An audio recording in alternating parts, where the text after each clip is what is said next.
everybody, welcome to the channel for a new battle report. First of all, I wish all of you a happy new year. I wish you all the best on a personal and also professional and gaming level, so on all possible level, I wish you the best. I'm back with another battle report. So basically I have end of January, despite the recent lack of motivation for playing games in the recent past months, I'm back again, trying to play more games, trying to get ready because I have a big tournament schedule for the end of January in Dwarves, France, where there will be some good teams taking part from France, Italy, Switzerland. So definitely it's going to be an interesting one. I was playing this time with Infernal Dwarves against Lichmeister, again with Beast Herd, a very similar list than the one that he played the battle report before.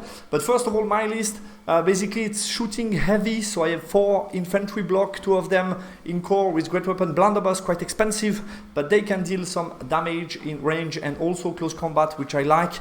Then the 2 block of Immortal that I was testing, I think they are quite meta at the moment, quite good. So I wanted to try that out. 4 War Machine, 1 Gunnery, 2 NAFTA on the ground and a Rocket Battery on the ground, a Chaff Piece. And then character-wise, I have level 4 of Master Alchemy. Wanted to try that out again. Lugar and Trusted Advisor. I think Trusted Advisor is a very good option at the moment because secondary can play an important role in some games, and also you have hidden agenda that you need to keep in mind. And I feel, at least when I look at Infernal Dwarves' secondary objective, that they are not so easy. For example, the Enslave and Ransom, I think it's really hard. I never achieved it yet, so I think it's very hard to achieve. So definitely Trusted Advisor give you another chance to get something more playable. Then I was playing a small cowboy, which is quite cheap, with no equipment, just paired weapon, and then the BSB with a 1-up. Lichmeister was playing a list that is very similar to the previous battle report. So we have again the 4 blocks on the table plus 2 blocks in ambush, double chaff, the captain to have stable ambush, and then some magic and fighty lord and BSB. We were playing hidden agenda, so Trusted Advisor came to play. We both had it in the list. I was able to get unleash the big guns, which changed a bit since last time I played it. But basically I need to get, I think on the end of the game, so turn 6, 1 shooting unit on those 2 pieces of train, because spoiler, I'm going to take bottom. I want the roll for side, and definitely that was a main consideration when I decided to pick the side or not pick the side and let him choose, was the ability for me to score the secondary objective, because his secondary objective, which is the primary because we're playing hidden agenda, basically is the flag. So he has, I think it's called capture the flag. He has like 7 flags, I have only 4, and you just need to keep that balance in his favor until the end of the battle. So he's starting with a good advantage, I think, on the primary here. So I wanted to balance that a little bit with a good choice of train for unleash the big guns. So we'll see how that goes. We played Cornerstone, so remember it's the one with the line in the middle. You need to put the most expensive scoring unit, I think, within 6 of this line, so rather left or right, and then you need to go left, right, left, right, left, right. So this is going to complicate a little bit the deployment. And then you have below the spell selection. For me, the only point to debate was whether or not I want to pick the second blast. So I only picked the big one, which is, I think, Quicksilver Lash, and I didn't pick the Molten Copper because I wanted to have more buff. I expected him to come towards me. Matchup analysis, I already spoke a little bit about that, but he has a lot of threats, a lot of units in this army. I saw that in the previous battle report. It can be complicated to face. Primary, not easy for me to get grasp of the train, and his primary seems easy, so he's starting with an advantage, but at the same time I'm going to provide kind of a death zone between the blunderbuss, the NAFTA, the rocket. So it's going to be the mid of the map zone where if he wants to come fight for the train and win the primary, he's going to be in danger. Deployment makes blocking ambush quite complicated. As you will see, there is with Cornerstone the 6-inch on each side that you need to keep free. So basically not so easy to block on the side for the ambush. And then also the fact that Cornerstone, it's left, right, left, right, left, right, doesn't allow you to place exactly what you want where you want. So it's going to make things a little bit more complicated to block his ambush. NAFTA have good target.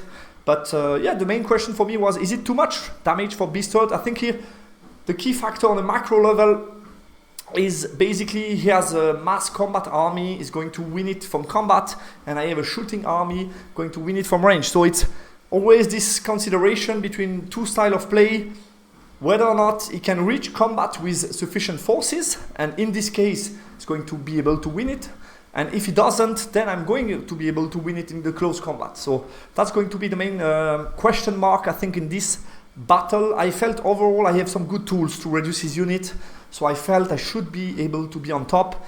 But there is also something to take into consideration, which doesn't play such a role here because we're playing a training game, so we want to try out the matchup. So he's going to come towards me. But if it wasn't a training game, like a tournament game, he could also try to refuse the game because I'm not shooting that far away. So he could try to play something drawish and try to hide, which would be not so interesting for the battle report and also for the training, but something to keep in mind. Deployment-wise, so interestingly, I was able to pick the side, so I was able to pick the field and the water as trained, where I need to get a shooting unit, and also the most expensive scoring was nominated, but it's also a shooting unit, so yeah, that's how it is. Basically, Leashmeister elected to do something surprising, maybe a bit risky, but I think was worth a try and definitely interesting. In a training phase, he elected to drop everything for first turn, not for him to have the first turn, but to give me the first turn. So he analyzed that my ranges are quite short, so he felt I can make you start and threaten you from turn 1 with ambush and also finish the game, so that could be to his advantage. That's at least what he tried to do, which explained the Vanguard on the right, because as you know from the last, as you might know from the last rules edition, basically the one that is not starting the game can do a Vanguard up to 6 inch. So he did that with the Mongrel. So far right we have the Mongrel, then we have Gargoyle, we have the Longhorn, Minotaurs in the back, some other Gargoyles, and then on the left Centaurs. And don't forget there is on the side 2 big units of Wildhorn in ambush.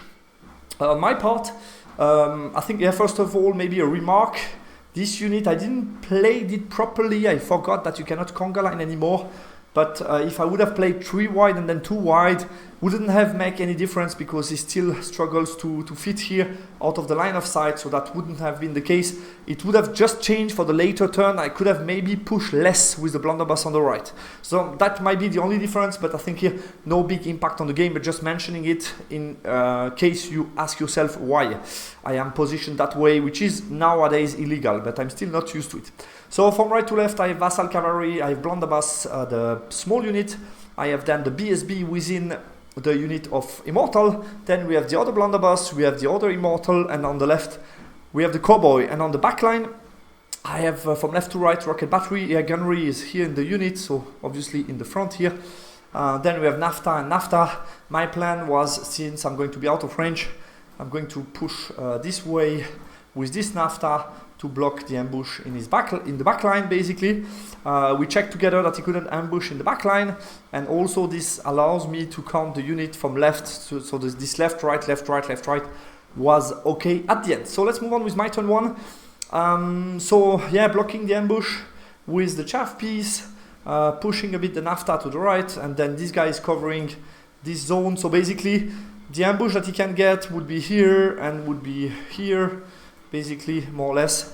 Yeah, I wasn't too much concentrated on this first turn. I think also, yeah, one interesting effect from Leashmeister letting me start, which I didn't expect, was the fact that I didn't think too much what to do, and I just pushed a bit forward.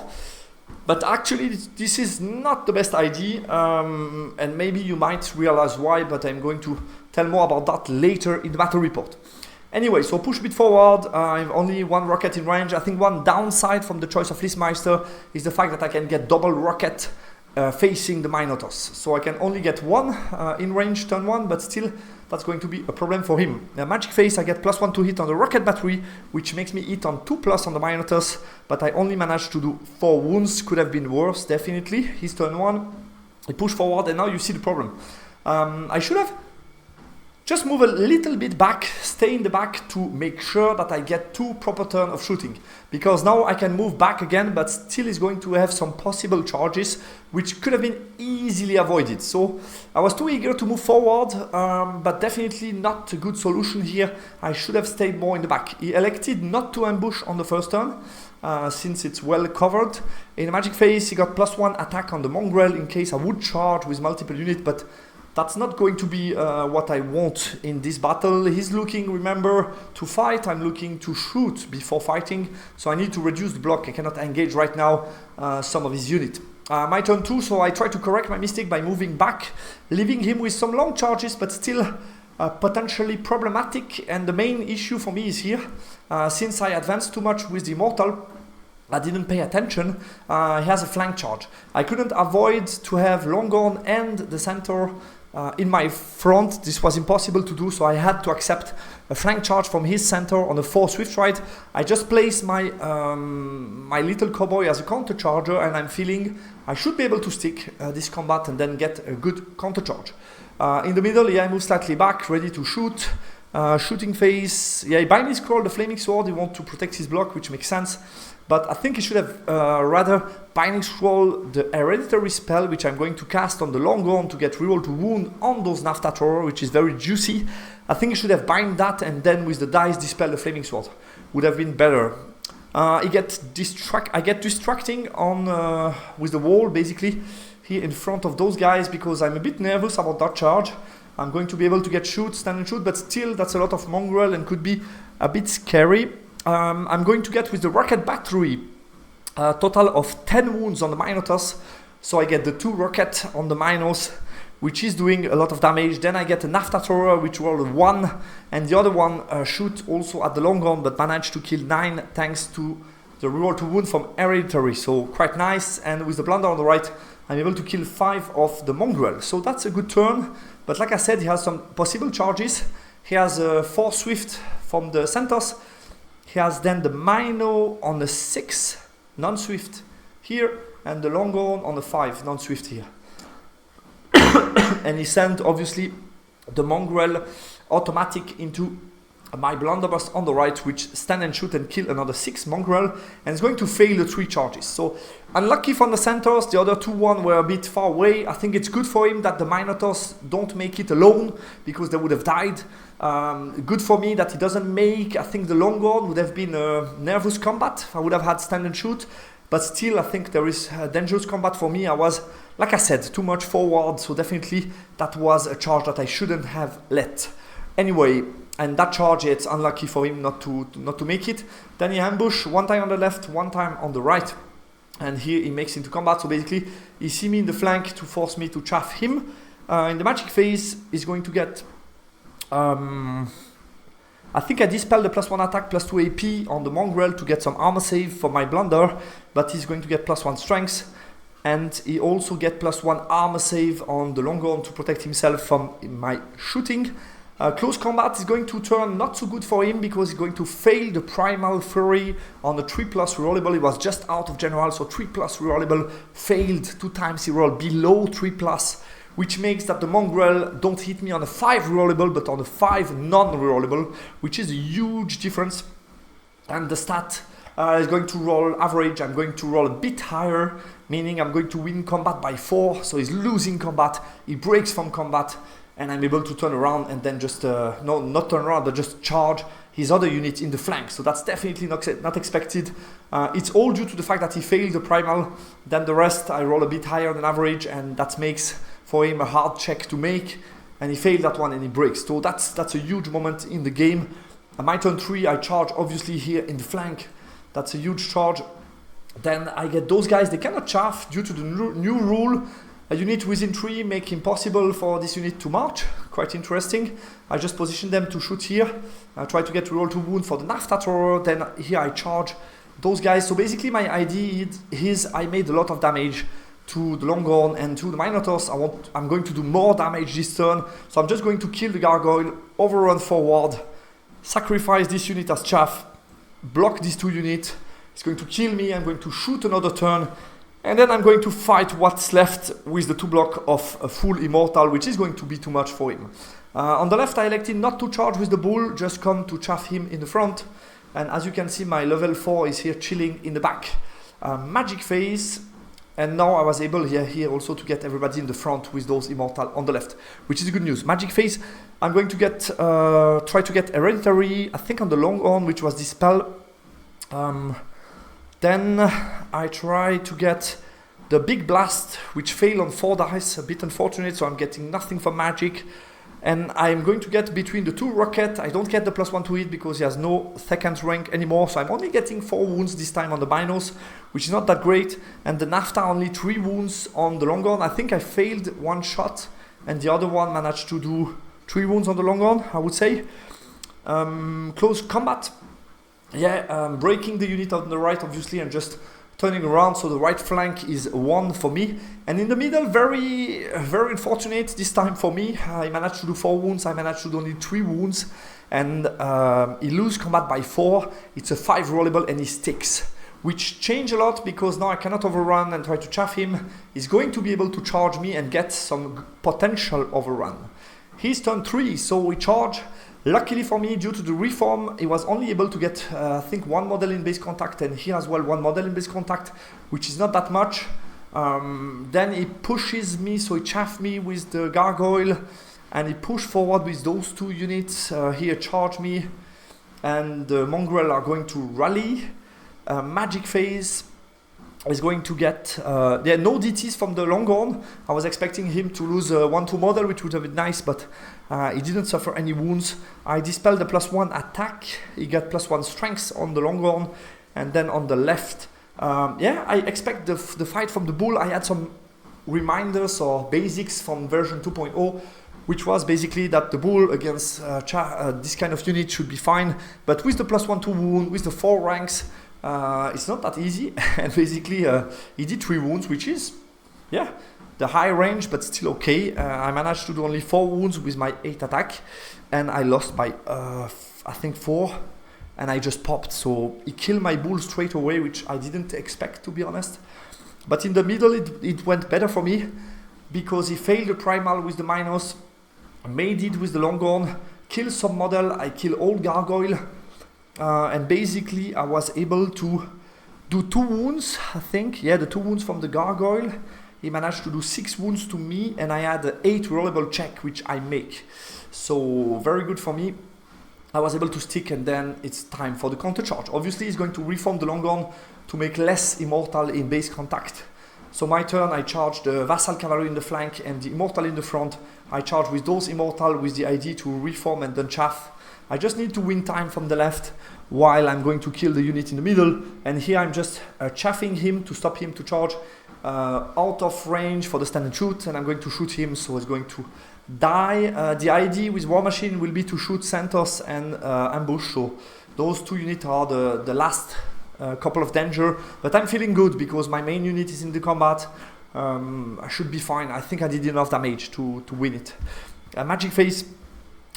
He's going to dispel the +2 armor save. I'm going to do the big blast, which did no wounds to the Centaurs, and another lackluster magic phase. What happened? Yeah, I think I rolled another 1 with the NAFTA. The other one managed to do 2 wounds on the Wildhorn. Rocket managed to kill 2 Centaurs. And the main combat, I'm going to do, I think, 11 wounds. He's going to do 13, but due to static, I'm winning by 3. Obviously, 9 rollable for the bodyguard Longhorn, but for the minus, they check on -3 and they flee. So that's huge, obviously. I have only 1 blunderbuss alive, but yeah, at the end of the combat, it's now going to be full immortal against Longhorn, and he hasn't so many Longhorn left, as you can see, so that's a huge issue. And that's the point where we played another couple of dice, but we then stopped the game because we saw that he didn't make it through. The immortal on the left, he didn't do that much wound. Then with attacking back, I was winning that combat, and in the middle he's going to die, and here there was nothing he can do. So that's basically game over, just a matter of the last couple of details, but didn't matter much for training game. So what we can say, a couple of things. Interesting idea from Beastherd, but I think it left the minus exposed. Definitely an issue for the minus. I think the minus would have been better, maybe in the zone near the hill on the right. And I think we can also argue for the fact that starting is maybe a good idea for Beastherd to just try to push at me, march forward and get, no matter what, if he tries to rush me, he gets 2 rounds out in the danger zone. But if he starts, maybe he can protect some unit, he can try to use the train to his advantage. But it's not so easy to rush against this ID list, I think, for those Beastard.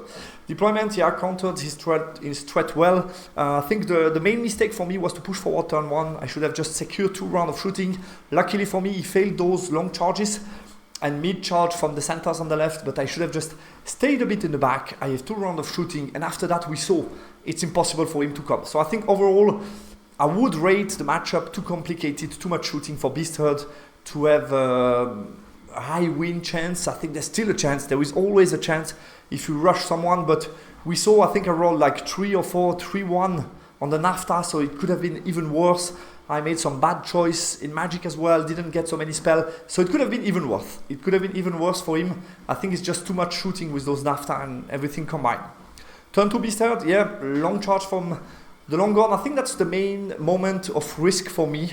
If you would have made that charge into my blunderbuss with the long gun, I would have been in trouble. I don't know if I would have stick. If I don't, he's in my backline, so that's a huge problem for me. Turn 2 Beastherd, I think, unlucky outcome for the Mongrel. Failing the primal 3+ rollable is very bad. And after that, I just high roll to make it even worse for him. So that's very unlucky turn of event. Turn 3 Warrior, that was my time to be unlucky, or his time to be lucky. Getting stuck, and then he gets some counter charge, which was a tense moment because luckily for me, my Warrior were able to stick. But I rolled high. He failed the primal again on the minus. So it could have been worse than the minus overrunning to my War Machine, so it was definitely a dangerous moment. Not so good for me. Turn 3 Beastherd. The Warrior holding was a key moment, like I mentioned, 8 rollable, but was happy to be able to stick, because if I flee that one, I'm in huge trouble. But all of that combat were basically consequence of my mistake turn 1 to push forward. Turn 3 Beastherd, I thought the Cowboy odds were better. I think the right decision here would have been to charge, kill the captain, make him test on 7 non-rollable, which is a 50-50. Maybe he makes it, then can counter-charge me with the Centos, but at least the Centos are occupied on the left. I mean, it's not that bad. It's, I think, much better than getting charged and breaking. Yeah, and about the list, I think I was quite happy about the concept. It's not my favorite gameplay, to be honest. I like it to be more, a little bit more mobility and single model, but I think at the moment, in the version, the single model are not so good, basically. What's good, it's infantry, artillery is also good. Magic didn't shine. I think I don't like any other time that I played the Master Alchemy alone, I don't like it that much. It's 6 spell, it's quite good. Obviously no good target, so it's not the best matchup for Alchemy, but still not so convinced that's worth it. I could do something probably different with the point as well. And to keep in mind the 3-inch rule for light troop, you cannot chaff or you cannot march anymore. So you can block light troop unit from chaffing sometimes. So it's something I think to keep in mind for future battle. Guys, thanks a lot for watching. I hope you like it and talk to you soon in other training game. Goodbye.